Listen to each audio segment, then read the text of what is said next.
Ice cream তো না, পায়েস। রাত 12টার দিকে আমার এত পরিমাণে কোল্ড কফি খেতে ইচ্ছে করতেছিল, আর আমি কোল্ড কফির মধ্যে আইসক্রিম দিয়ে খাই।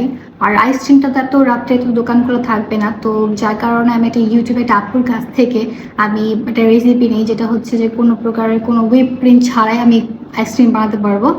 তো যেহেতু শয়তান আমাকে লাড়া দিছে, সো যার কারণে যে যা যা আপু রেসিপির মধ্যে ইউজ করছে আমিও সব কিছুই ইউজ করছি।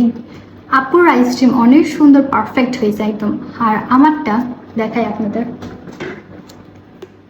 আমি বানাইছি কালকে রাতে 12টা বাজে, আর এটা হচ্ছে যে আজকে দেখাচ্ছি দাঁড়া।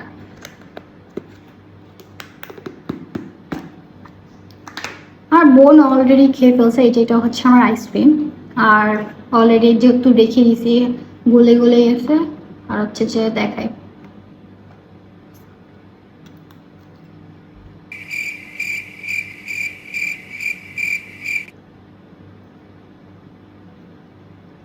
আইসক্রিম তো না, পায়েস। এত নিখুঁত করে আমি এটা বানাইছি, কিন্তু এটা হয় না।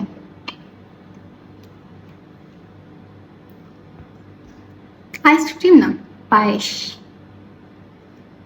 আসলে সব ইউটিউবে দেখলে যে মানে সবারটা দেখলে যে আমারটাও হবে এমন কোনো কথা না, আমারটা হয়নি।